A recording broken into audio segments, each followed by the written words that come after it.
This topic is always hard. This topic of war and peace and conflict and violence, it's always a very hard topic. Now, even for Martin Luther King Jr., this was the most unpopular thing he ever did. He came out against the war in Vietnam. It was very controversial and very unpopular. In fact, most of his staff was against him coming out against the war in Vietnam. Most of the civil rights movement was against it too. A good friend of mine, Vincent Harding, wrote his speech. This is the famous 1968 Riverside Church speech, where he came out against the war. Really, not too long before he died. He was killed. And Vincent has told me the tremendous battle on the inside of the SCLC about whether to come out against the war in Vietnam. They were afraid that Lyndon Johnson would be angry and the warm reception to the movement would end, and they would lose ground on civil rights and poverty because of his stance against the war in Vietnam. They also knew it would divide the country, because the country was already divided on Vietnam, and so people who supported King on civil rights might not on Vietnam. And so he'd lose support among the public as well. But the connection King made between what he called the three evil triplets, racism, poverty, and militarism. Racism, poverty, and militarism, three evil triplets. He said they were deeply connected, that the war in Vietnam would set back progress on the war in poverty, and he had to make those connections for moral reasons, and he said also for political reasons. Now, it's always hard to oppose a war after it starts. Much easier before. Before the first Gulf War, before your time, there was an exemplary debate in the Congress, in the Senate. I remember watching the whole thing. It was something you haven't hardly ever seen since. A reasonable, rational, civil, moral debate about whether or not we should engage in the first Gulf War. And then the Iraq War, there was a debate in the country, and the country was divided probably 50-50, depending on how the question got asked on some days, and the most 60-40 on other days. 60-40 against, 50-50 for and against. And yet, while it was a very vigorous debate, it hadn't started yet. And once the war starts, it gets personal. Because people's sons and daughters and brothers and sisters and dads and moms are now involved. And in your paper, some of you have family members involved in Afghanistan or Iraq. To have people already involved and usually already having paid a price, maybe even with their lives, and then have others questioning the reasons why, or whether that sacrifice was necessary or just, is a very painful thing. Also, when a nation has been rallied to war by the commander-in-chief, by other political leaders, and the war has been justified with a long list of reasons why it had to be fought, whether they're factual or not, it's very hard to be seemingly, and you're always accused of this if you oppose a war, unpatriotic and really un-whatever country you're in if you oppose the war. So if you look at debates about war beforehand, they can be pretty rigorous and pretty healthy. Afterwards, no matter what, it's never pleasant. No matter who wins or who loses, it's always a very painful, personal thing. So I want to make several points today that are designed to stir our discussion. Now, I was very pleased last week at the end of our conversation when we discovered we didn't have a consensus on immigration reform. That was a good step for a class to say, we don't all agree, don't all understand the issue the same way. I guarantee you we won't all understand this issue the same way. And so last week is a good preparation foundation for a good conversation this week between yourselves about the points I'm about to make. So, I want to start by saying, number one, that war is always a sign of failure. Whether you think the war was necessary or not, war is a sign of failure. Failure to deal with or solve the root causes of the conflict. When we can't solve a conflict in other ways, war becomes what we turn to, or we don't think we can. We turn to war. So, even the friends of mine in the military, for whom this is a vocation, would agree with me that war is always a sign of having failed. Two, something that many of you lifted up in your reflections was the statement that nonviolence, or alternatives to war, nonviolence has to answer the questions that war purports to answer, but in a better way. So you can't just get off easy with nonviolence or being a peaceful person. You can't just say, the war is wrong, I'm against it. Well, what is the war trying to solve, or what does it say it's trying to solve, or fix, or change, or prevent, or protect against? And how can other means accomplish the same thing? And then part of that question is, how do you deal with the reality of evil in the world, if you believe that evil is real? Thirdly, both war and its alternatives are what some call hard and soft power, military solutions, diplomacy, diplomatic solutions, development options, have to be judged, I would say, by the results. It's fair to ask, is it working, or what's working? In other words,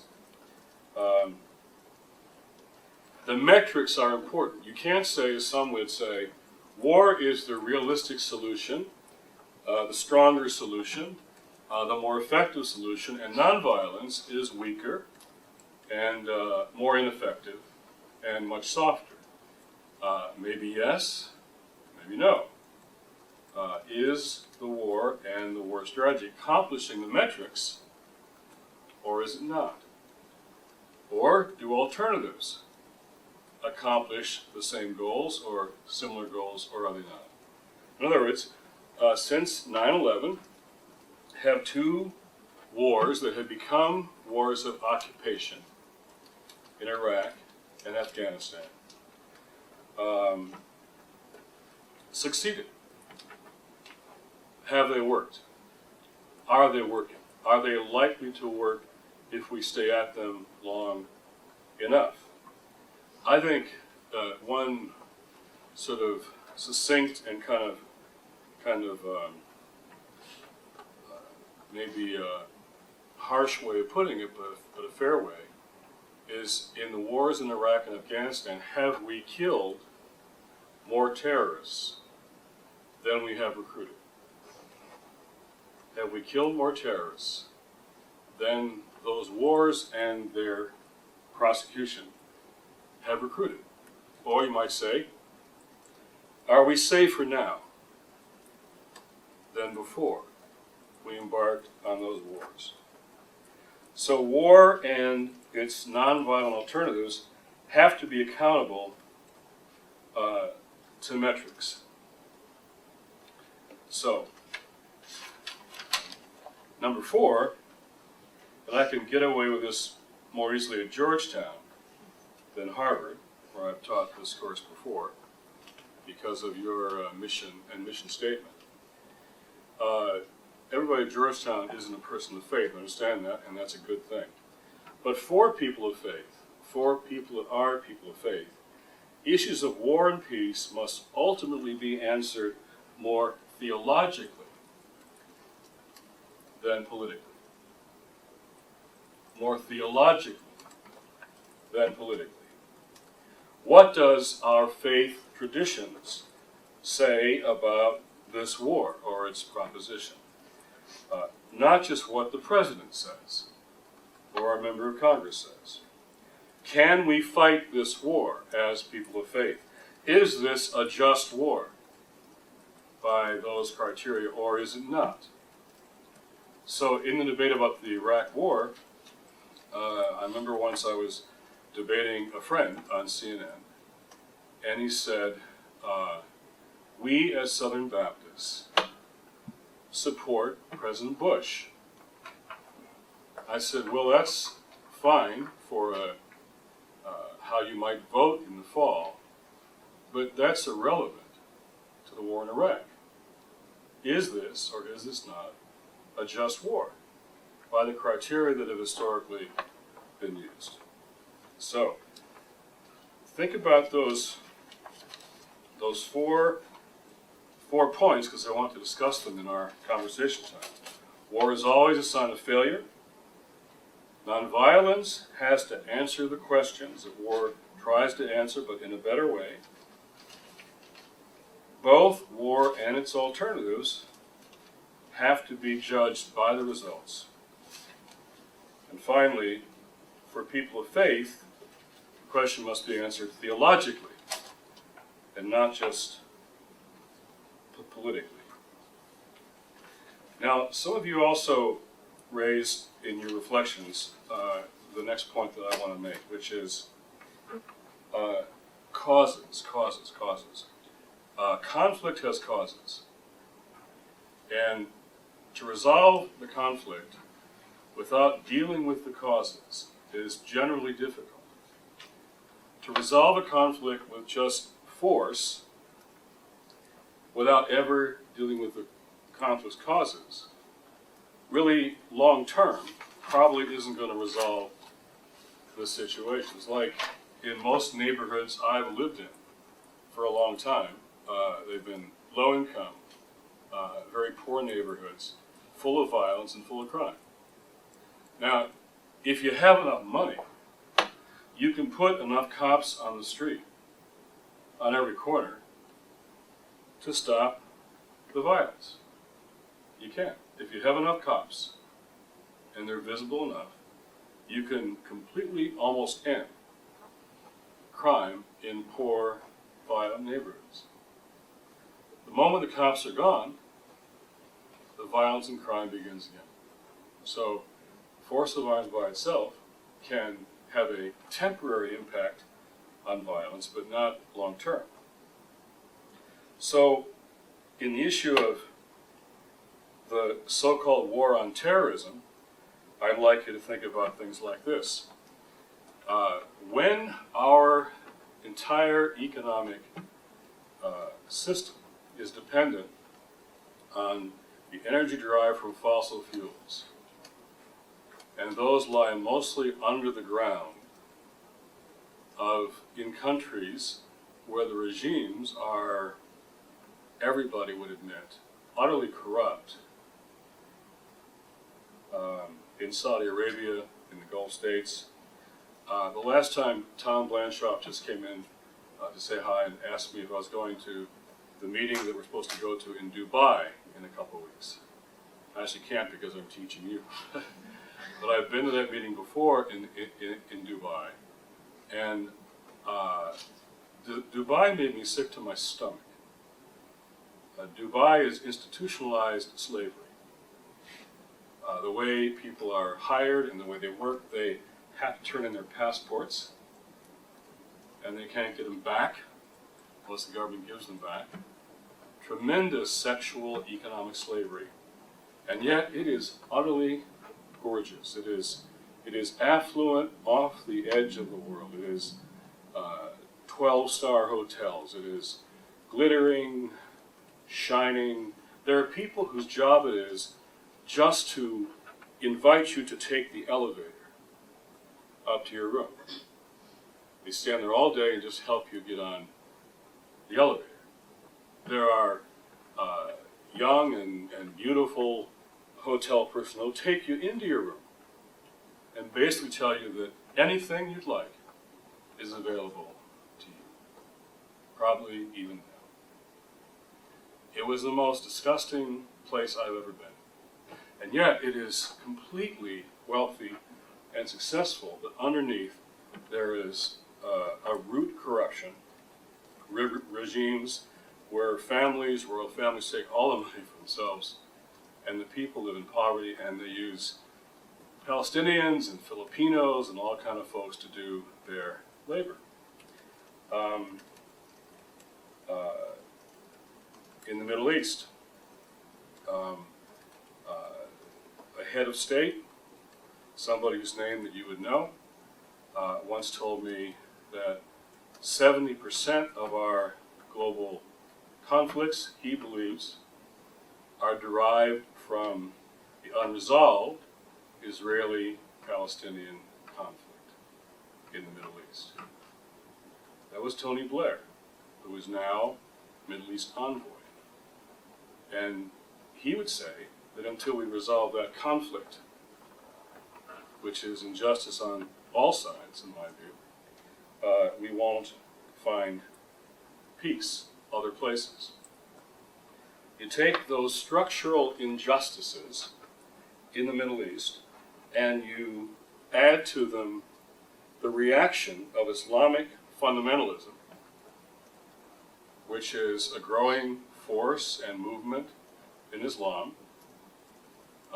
It is, in my view, fundamentalism, but it isn't small, it's not marginal, it's growing, it's powerful, and these are the grievances that are pointed. Today on NPR, as I was getting ready this morning, there was a story about a German member of Al-Qaeda who found his home in North Carolina. You might have the story, North Carolina, and began to do a website on an Al-Qaeda website, and he's kind of a cool American kind of kid whose website talks in our vernacular, and it was very successful. And what to take with you on jihad and all the rest, and how he was angry when clerics in the mosque in the U.S.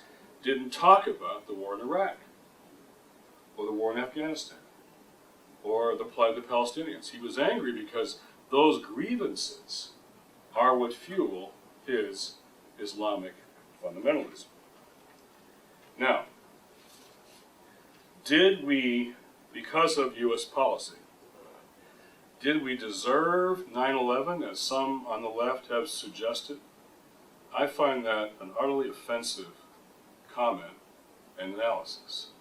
The people who were in those trade towers and the Pentagon did not deserve a cowardly, vicious, criminal attack against innocent people. That's what terrorism is, and they didn't deserve it. However, would changing policies and practices and structures that lead to those kind of distorted reactions make us more safe? Undoubtedly they would. Back to my old neighborhood. I was pretty tough on kids in the hood who were committing violent crimes against usually each other or other neighborhood people.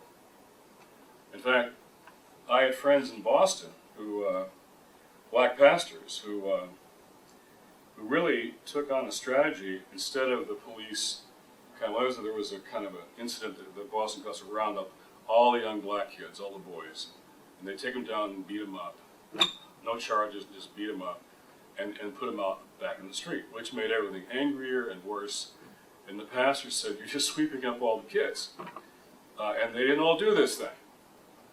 So they said, "We're going to get to know these kids, and we're going to offer them opportunities. We're going to get in their lives and offer them a chance to make different choices." But when a kid wouldn't make a different choice, refused to, the pastor would say, "You start making different choices, and quit knocking somebody upside the head, or I'm going to get you put away." And they would finger those kids for the cops, and they put some away. They focused on the perpetrators doing the crime to protect the other kids and the community. And we ran a neighbor center for years, and I would go along with how bad everything was and how we could change that. But as soon as someone used that as an excuse for violence against somebody else, the line was drawn right there. You can't do that. You can't do that. I remember once I was going to go out and speak in Seattle to the mayor of Seattle and his cabinet about urban violence. I was going to I had this truck. I was going to my truck to go to the store and get a few things for the trip, and it was 5 o'clock, wintertime, and it was not late, but it was dark because it was wintertime, and I wasn't watching my back. This is in the old Columbia Heights before Target and the subway, and I heard the running feet before I had a chance to even turn around. I turned around, there was 5 kids, and they're on me way fast. And one of them had a brass knuckles up the end, and he hit me just below the eye. I could feel the blood running down my face, and went to the ground. And someone said, "Quick, keep him down, get his wallet, get his stuff." Well, I was wearing a big heavy coat, and I popped up pretty quickly and to confront them. And they kind of moved back, and they begin to circle, in their sort of stance. You always have to pick out the leader. There's always a leader.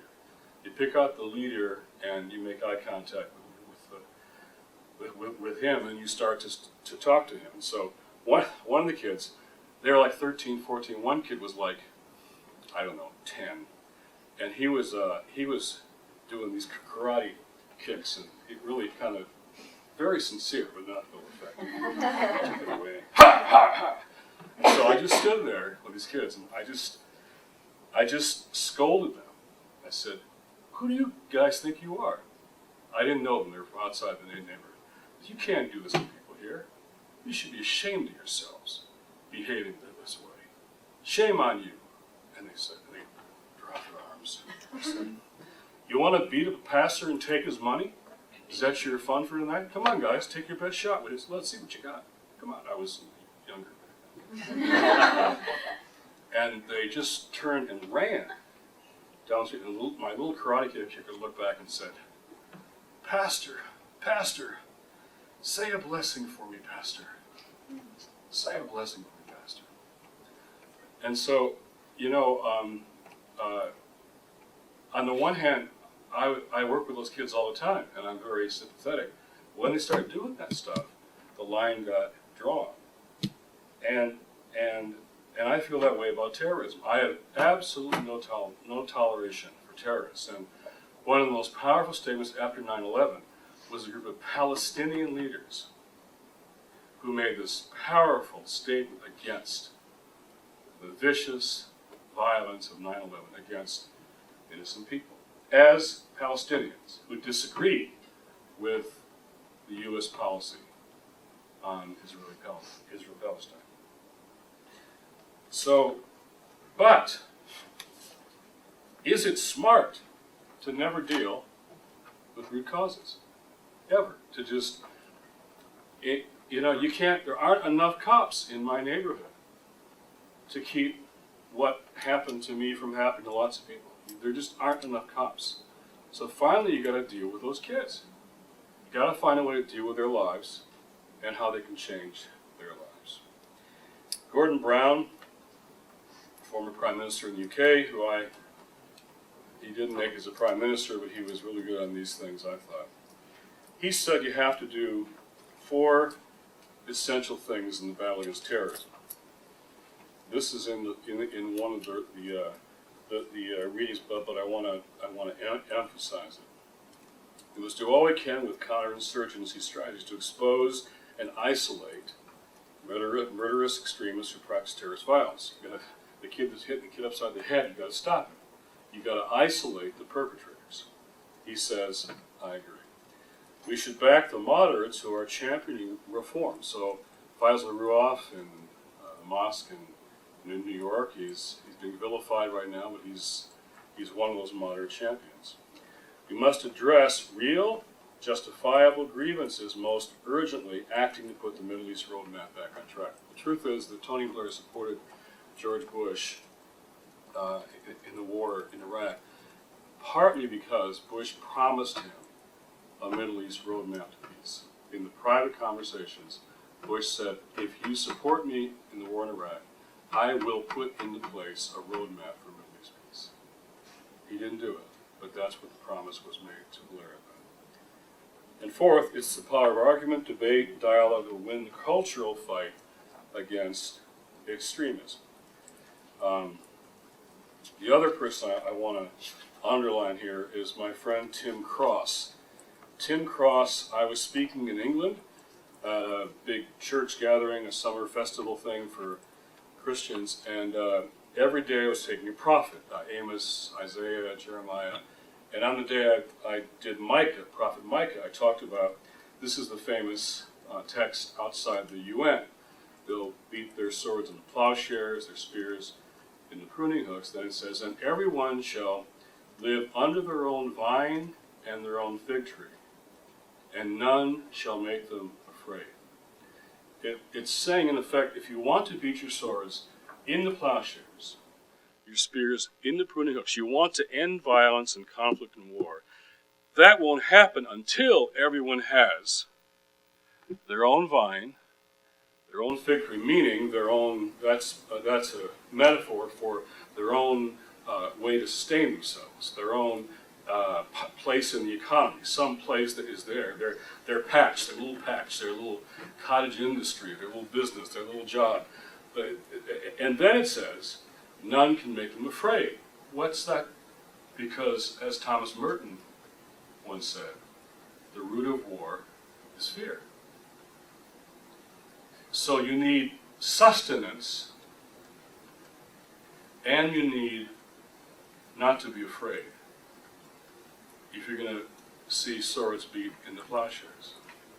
One of you in your reflections referred to another source that said almost all the members of terrorist organizations at the sort of troop level, soldier level, are poor Arab men. What does that tell us? No vines, no fig trees. So I was giving that talk. It was right as we were about to enter the war in Iraq. No, it was after the first year of the war in Iraq. And the Brits were supporting us and helping us. And so it was a very tough talk. Of all the 4 that I gave, it was the one that would be the most controversial because the Brits were supporting the war. Not the people so much, but the government was. And so afterwards, somebody said, somebody wants to talk to you and have tea with you, which is what they do in Britain, you know. So I said, sure. He said, you should do this. You should meet him. So it was Tim Cross. He's a major general, in the British Army. He ran an entire division himself.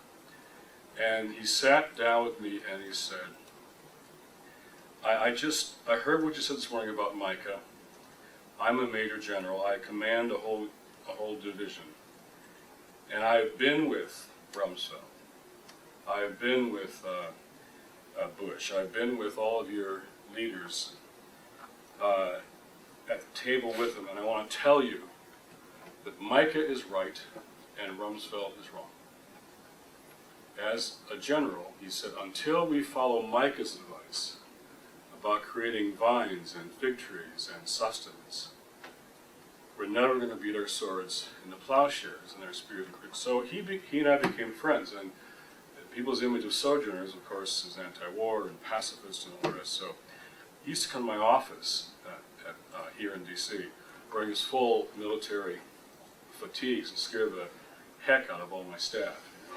He'd be speaking at the National War College, and we would go and talk. And when I was in the UK, I'd go and see him. He was a military man, not a pacifist, but he had that kind of view of the world. Now, the other section I want to briefly lift up from your readings that you hopefully read is just these 2 pages here on what I'm calling nonviolent realism. And I try to say in that section, I want to just highlight for our conversation, that there are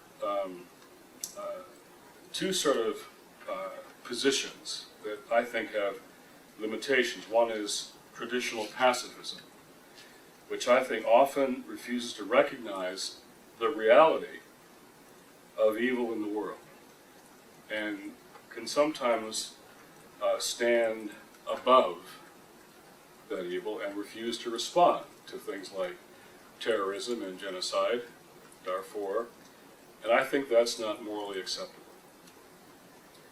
It's the pacifism that objects to war but has no alternative to the real threats of violence, sponsored by national networks or by states. It isn't, in my view, very helpful. Now, the classical just war theory can be helpful in offering scrutiny criteria for waging war, but usually in practice ends up justifying wars more than it really prevents.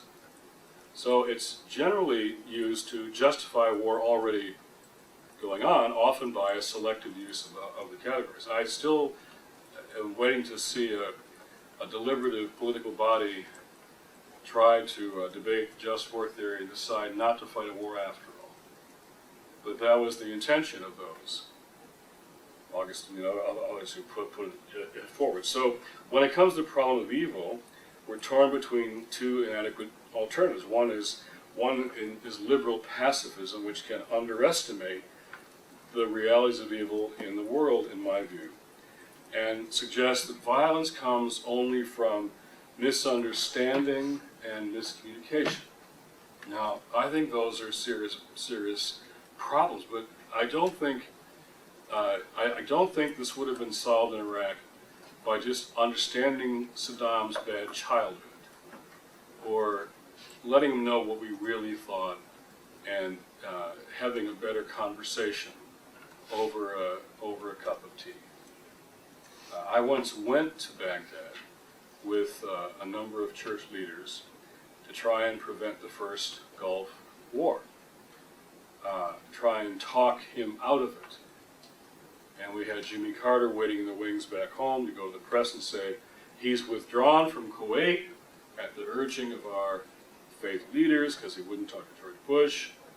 And we went and we talked to his cabinet, and he kept us waiting for days and days and days, as was his wont, and the cabinet said, we don't think that your country will really go to war.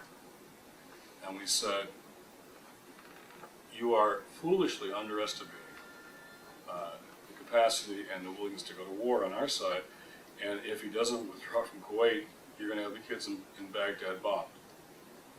And Saddam wouldn't talk to us because Saddam Hussein wanted the war as much as George Bush did.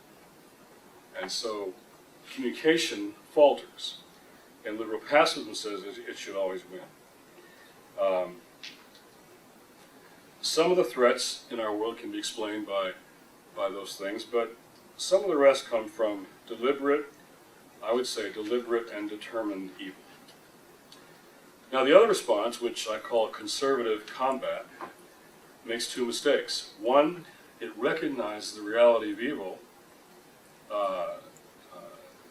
and they ascribe it usually only to our adversaries. They're evil, and we're good. And aren't able to engage in critical self-reflection. as Solzhenitsyn, who knew evil well, would say, the line of evil and good runs right through history and right through each of us. He was not naive about evil, but he said it's never just on one side or the other, even as he was up against the evil of the Soviet Union. The other mistake they make is believing that evil can be easily destroyed by military power. That evil can be quickly and easily smashed. What often results is a further spread of evil when you smash something. A further spread of evil, and even a downward spiral of violence and counter-violence, leading to a legion of unintended consequences that you never really planned might happen. Sometimes evil has to be simply constrained, or contained, or surrounded and diffused, undermined from within, not just from without, and patiently resisted and uprooted until evil is finally overcome. That option I would call nonviolent realism. Next week, David Courtwright is coming here. You'll find he's at the Kroc Institute at Notre Dame. I think you'll find his pragmatic view interesting.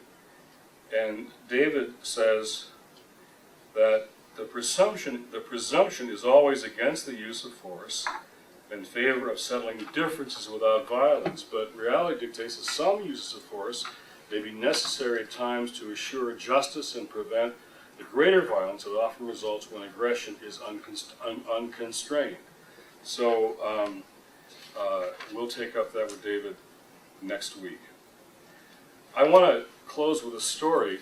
You remember the article I gave you from the Washington Post about our friend Terry Jones, the Florida pastor, wanted to burn the Korans. And I was talking to Dave, trying to remember it. If I told you the story about the Heart Song Church that's in this piece, the background story, this pastor Steve Stone, it's in the piece, but there's a background to it. I was trying to get CNN to tell more stories than just the conflict narrative of Terry Jones. And I learned in New Zealand, Terry Jones is now famous in New Zealand. This pastor, with 30 members of his church, who threatened to burn Korans, is known all over the world, even in New Zealand, which I found very discouraging. And so I was trying to get CNN and other networks to focus on all of the positive things happening between churches and mosques and Christians and Muslims and Jews. A lot of interfaith collaboration, the Interfaith Youth Corps in Chicago with Eboo Patel, and so many good things. And they weren't focusing. Finally, they eventually did one story on Sunday morning on CNN that this article talks about this church, Heart Song Church in Tennessee, where this pastor, Steve Stone, he called me just this week. Because now the story has gotten so far and wide, people want him to do a book about it, and he wants some help with finding a publisher for this book. The story is very simple. They just decided as evangelical Christians that Jesus says you love your neighbors. So they heard this Memphis cultural center was coming to their neighborhood, 10 miles outside of Memphis. And they put up a sign, Heart Song Church welcomes Memphis Islamic Cultural Center. And the Muslims were floored by that, and 2 days later went to meet the church pastor and knocked on the door and said, we were hoping just to be ignored, and you put up a sign. We don't understand.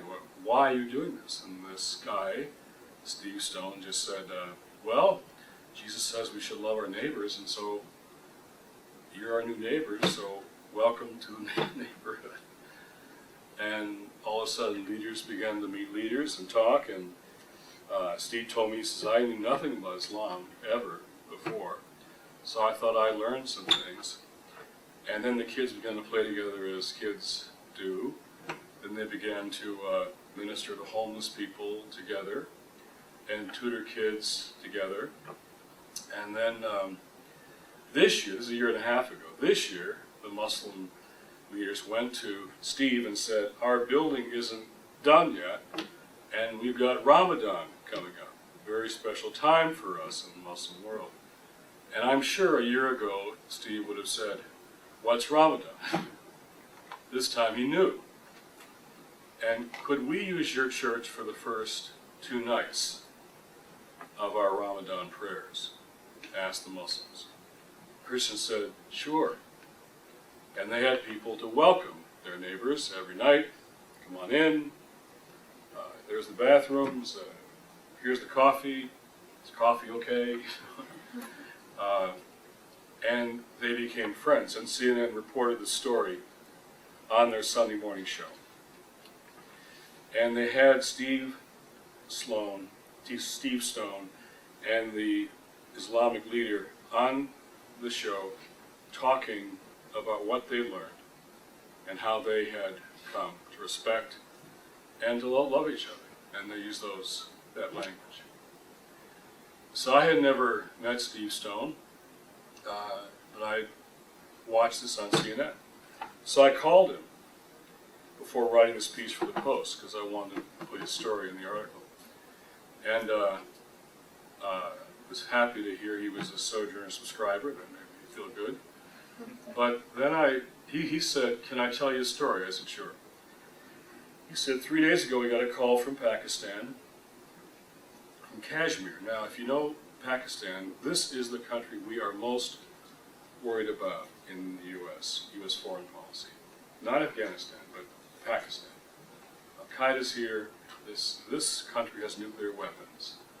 The intelligence force in Pakistan have been infiltrated by very radical Islamic forces, probably Al-Qaeda. If you're going to worry about a country, worry about Pakistan from a U.S. point of view. And they are. And Kashmir is the disputed territory between India and Pakistan, and the center for Al-Qaeda activity. Here's a call to Steve Stone's church in Tennessee from Kashmir, Pakistan. And it's 1:30 a.m. It's a room full of Muslims, men. And they say, is this Pastor Stone? He says, yes. Well, we're calling from Pakistan. We all watched the CNN segment. And when we saw it, we were stunned. And the room was full of silence. And then one of our numbers said, I think God is speaking to us through this man. Another one said, how can we kill these people? Then another one of us left the room and he went to the tiny Christian church right near our place. And with his own hands, he cleaned the inside and the outside of that church. And now we're all back together in this room. We want to call you. We know it's late. It's only 3 o'clock Tennessee time here. But we want to tell you that we don't hate you, that we love you. And to be good neighbors ourselves, we've decided to look after that little church for the rest of our lives. He said. So I leave you with a question. If you watch the news the last 2 or 3 weeks, what would work best in Pakistan? That or drones? Or drones? Okay. Thank you very much. So let's talk about anything that raises, and then we're going to get to your readings, to your reflections on the readings in just a few minutes. So, questions, comments. Now, I want to warn you, I said at Phillips Exeter yesterday, and they have this, it's called the Harkness Method of Education. Do you know this? There's no lectures ever from faculty. They just, even in math, they just sit down around a table and they discuss everything, their readings. And these are like, 9th, 10th, 11th, 12th graders, high school kids who are not used to this. And I have never seen such an engaged conversation among students. So this is what they do in all the classes every single day. So I was hoping that you would outdo them today, our session here. So in response to what you just heard me say, those points especially, those 4 points, tell me what you think. Anybody, just jump right in. I've got some questions for you after that about the readings and your reflections on them. Who's first? Agree, disagree, question, comments, anything? And I said it was a hard topic. I just had a question about, I think it was the third point, how we're supposed to approach war and terrorism from a theological point of view. Would that include morals, and could you clarify what you mean by that? Sure.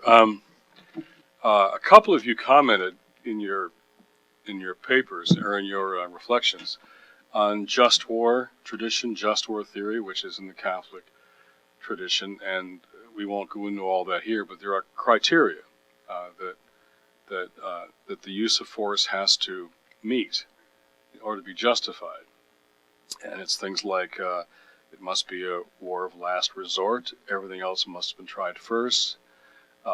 Things like proportionality, that the force you use can't, or the damage you cause can exceed the force that you use. Of course, a lot about the protection of non-combatants, those who are innocent, who are not soldiers.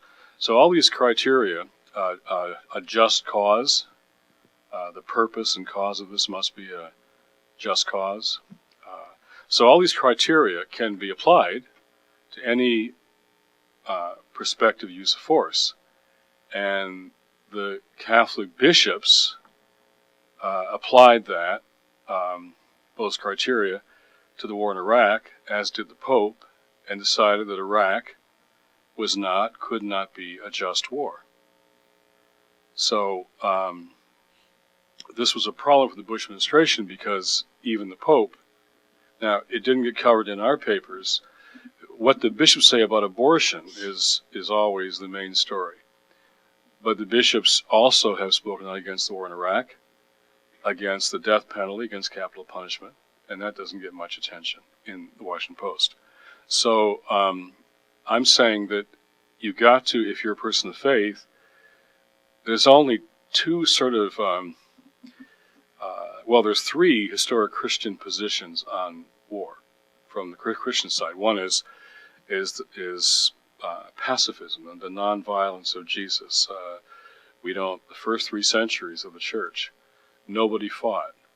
For 3 centuries, Christians wouldn't fight in the wars of Rome. They wouldn't join the army, they wouldn't fight. And almost across the board. And so it was something Christians just didn't do. Jesus said, love your enemy, and we're going to do that too. Then Constantine comes in, and then that's the beginning of a new kind of engagement, and then the just war theory. We have no time to go through it all, but Augustine and the rest. This was how to evaluate whether a war is just or not.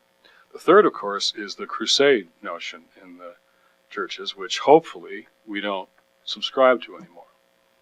But sometimes you wonder in the war on terrorism whether we're in a new crusade now. In fact, that word was even used at the beginning of the Bush administration and then taken back very quickly from the White House when they realized they were invoking the image of the Crusades all over again. So it's got to be one of those three, and the first two are the only ones in play right now for theologians and church people. So on Iraq, the U.S. the government hoped that the Catholic bishops would decide the war was just, and they decided it was not. That's what I mean.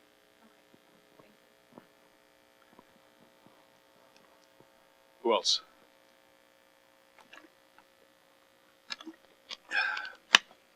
We're all being very shy today. After our great immigration battle last week, we got to jump right in here.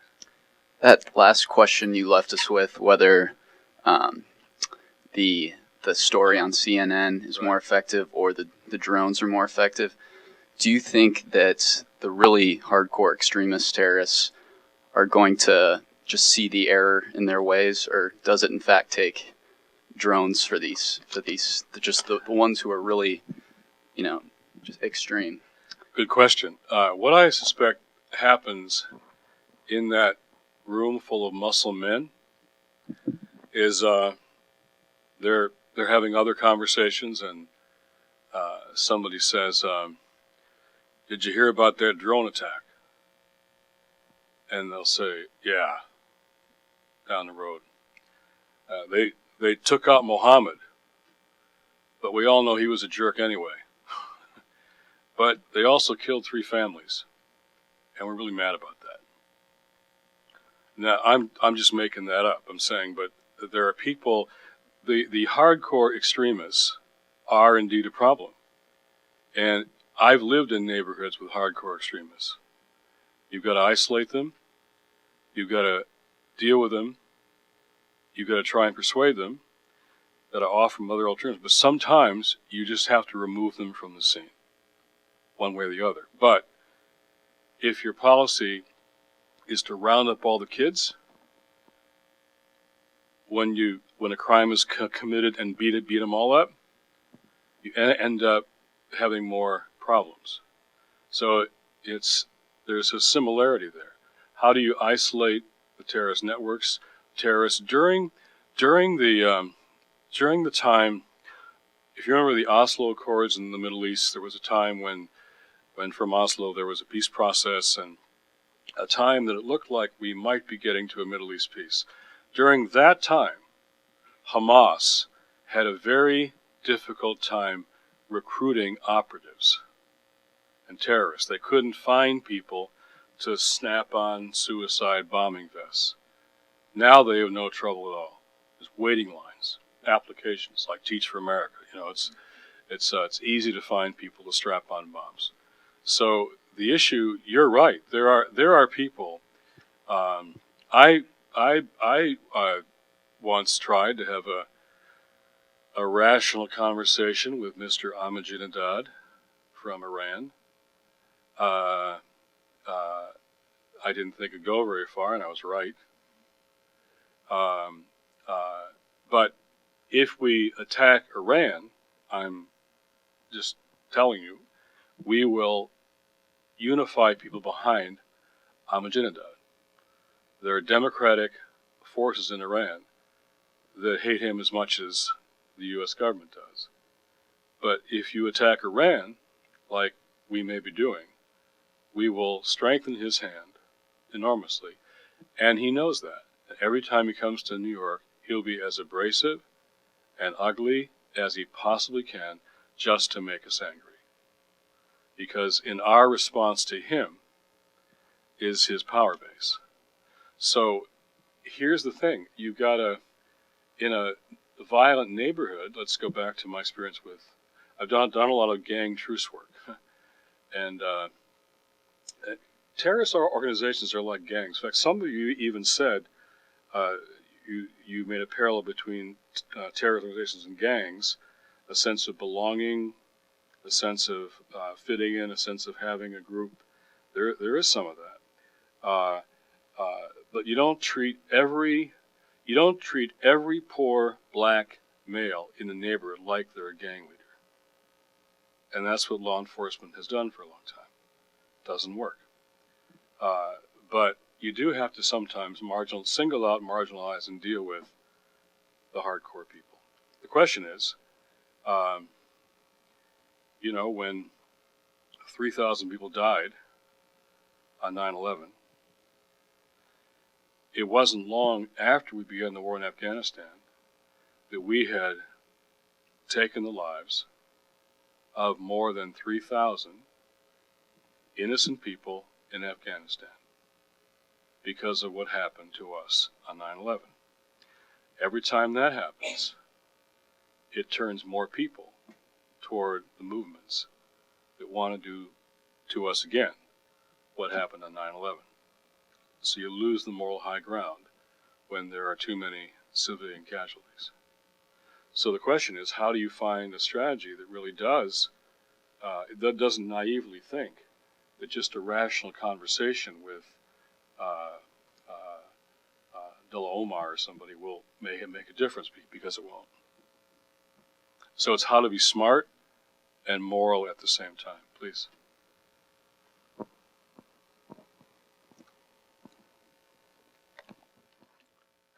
So the other issues that we've been studying have generally been pretty partisan issues, dividing liberals and conservatives, and this issue seems to span across the scope. And I was wondering, I mean, I feel like when a lot of people voted for Obama, they were assuming that he would try to solve the quote-unquote war on terrorism. So what is he thinking? Why did he increase the troops? Why did he fire General McChrystal, who was one person who was really trying to make change? Well, that's why I signed to you Obama's speeches and the letter that some of us wrote to Obama, the open letter, that was endorsed by most all of the relief and development organizations on the ground in Afghanistan. You read the Mercy Corps stuff, and a lot of you liked what you saw there. I think Obama has allowed himself to get back into the same corner that his predecessors did. When you appoint people like Petraeus and McChrystal, it was counterinsurgency, but it was a different kind, but it was still a long war of occupation. The Bob Woodward book that's just come out about the war in Obama, I haven't read it yet. I read reviews. It seems to suggest that Obama really was looking for another outside the box, another alternative, another way to do this other than just more troops and so on. And he never got the kind of recommendation, says Will Woodward, that he was looking for. Is there some better way to do it? So he compromised between the amount of troops that the military wanted, which was more than, I think they wanted 40,000 or 50, and then what Biden thought we could do with 10 or 20, and he said, well, let's pick 30. Well, that's hardly a strategy, right?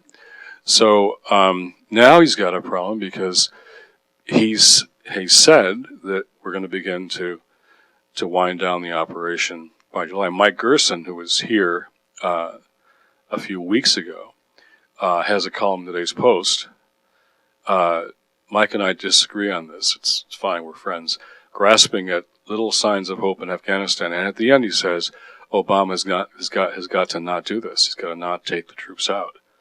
Now, in the second session, some of you really made good cases for why we should keep the troops there, and I want to get to those and say how long and at what cost and what's the end game and how do you judge that and what the metrics are and so on. But Obama decided not to try a different approach. He thought he probably couldn't.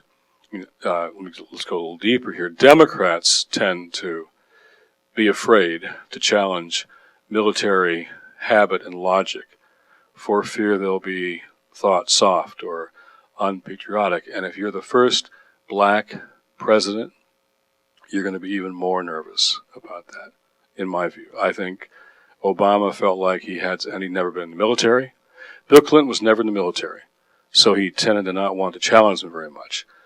And neither was Barack. So Barack is a Democrat, never in the military, first African-American president. I think he wasn't quite ready to take on the old habits. But they're old habits, that wars of occupation can defeat terrorism. And so far, you be the judge, so far have these policies worked? Please. This is kind of a follow-up to that question. I was wondering, because with the McChrystal thing, if you had read the Rolling Stone article, that was kind of what gotten him in trouble, and how you think the media, what role they play in you talked about the CNN thing, but in influencing military policy, especially with such a specific case where there was a very clear cause and effect with McChrystal getting fired. Well, all of us who care about faith and politics read every issue of Rolling Stone. It's part of our.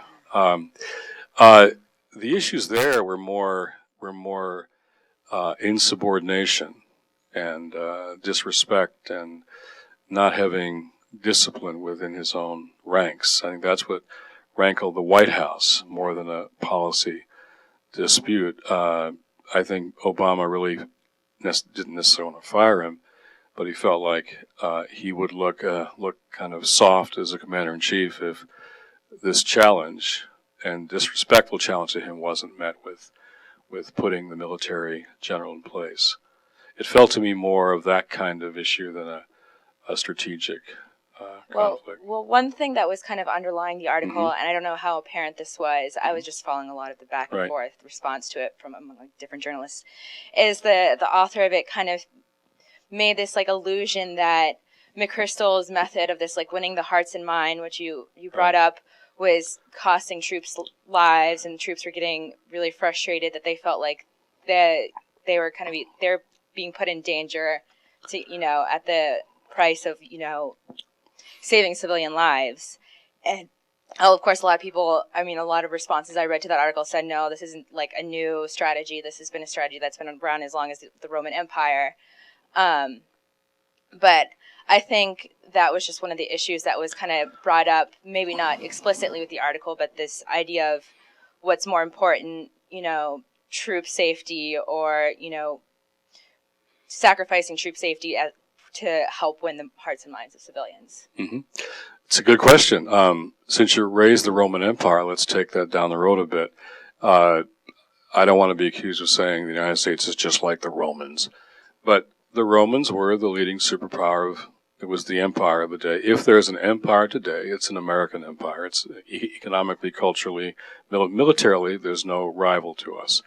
So, the Romans had a problem with who? The barbarians. Right? What are terrorists other than barbarians? The barbarians weren't sort of democratic freedom fighters. If you read, the Visigoths weren't really terrific people. They were more like Al-Qaeda. So you got a problem with barbarians, a problem with terrorists. How do you deal with them? Well, the Romans' way was to occupy the entire world. And Dick Cheney wanted to occupy Afghanistan, then Iraq, then Syria, then probably Somalia as well, and then Iran. I mean, there was no limit and Dick Cheney lost that debate inside the Bush administration. But the kind of one approach is you keep occupying, and then barbarians are tough, and sometimes it takes some tough things to get them, and then when they put themselves, as in Vietnam, which I know very well from my own battles there, you hide in the civilian population.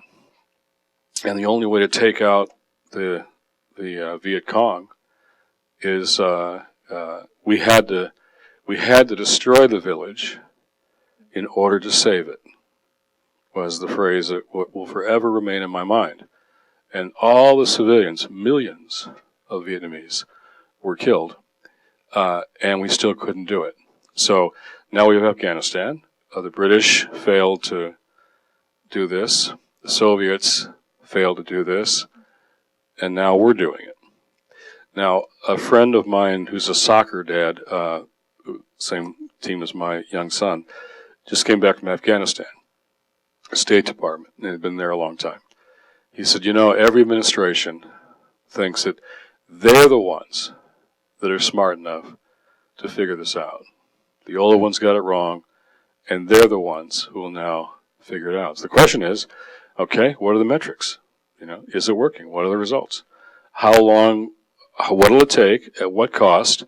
There was a stat in your readings about so many days of the wars in Afghanistan and Iraq would be enough to wipe out illiteracy worldwide. Which will make your kids and mine more secure? One more week in Afghanistan, or wiping out illiteracy worldwide. I'm not now. It's saying it's more complicated than just funds, but the funds, which are the obstacle here. What makes us safer is the question here. What really is going to make for a more secure world? That's the question that your generation's got to answer. What kind of policy is going to work? And how many countries do you have to occupy? Military action against Iran is on the table. Now, it's on the table, and Obama will not take it off the table. He's not inclined to do it today, but the Israelis could do it any time, and Obama and his administration is not taken on the table. Well, that would be another front. How many tours of duty can you send kids on? You know, do you have to now? Will the long-term operation force the reinstatement of the draft? In my generation of students, the reason there was an anti-war movement, the reason, was the draft.